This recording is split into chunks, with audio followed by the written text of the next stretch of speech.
panjang dan hari ini akan dilanjutkan dengan rapat paripurna itu di DPR ini yang kita bisa potret itu benar-benar menggambarkan situasi yang terjadi bangsa ini, apa yang yang Anda sebut sebagai pembusukan yang sempurna.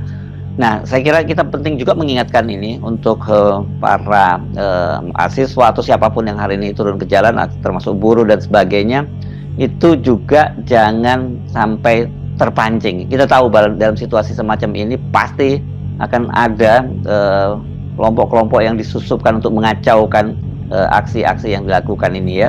Jadi mesti solid dan jangan membeda-bedakan latar belakang ya. Pasti akan ada operasi besar-besaran karena ada uang istana yang tak terbatas untuk menyewa demonstran tandingan, menyewa preman, menyewa buzzer segala macam tuh, menyewa tukang bikin hoax. Tetapi ada batasnya tuh. Bahkan preman pun itu mengerti bahwa ini presiden kelebihan itu, atau Golkar berlebih untuk memuja Jokowi sebagai raja Jawa itu. Saya tahu bahwa dunia yang sedang disewa oleh istana itu adalah dunia hitam. Tapi dunia hitam kalau kita sapa secara moral, mereka juga akan mengerti bahwa mahasiswa itu adalah sahabat rakyat. Kalangan pengguna kekerasan yang disebut preman itu juga banyak yang berakal sehat. Jadi jangan menganggap bahwa mereka tidak bisa bersama-sama dengan mahasiswa.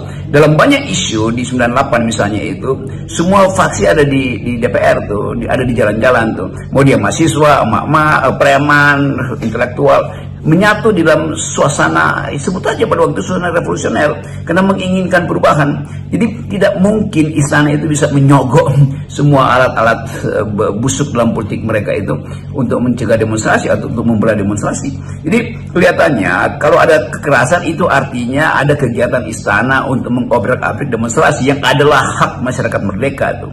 Demonstrasi pasti damai karena mahasiswa ngerti di mana batasnya untuk tidak berhadapan dengan aparat kekerasan. Demikian juga saya kira kalangan kepolisian tahu batasnya itu, karena sudah bertahun-tahun atau paling nggak berbulan-bulan eskalasi dari kekacauan politik itu disebabkan oleh keinginan Jokowi untuk jadi raja, untuk berkuasa seumur hidup, bahkan tuh memperpanjang periode kekuasaannya, memboikot oposisi, memanipulasi konstitusi. Jadi semua hal itu transparan. Jadi kita hanya percaya bahwa gerakan rakyat ini adalah mulia, dan karena itu tidak ada seorang pun yang boleh membatalkan itu.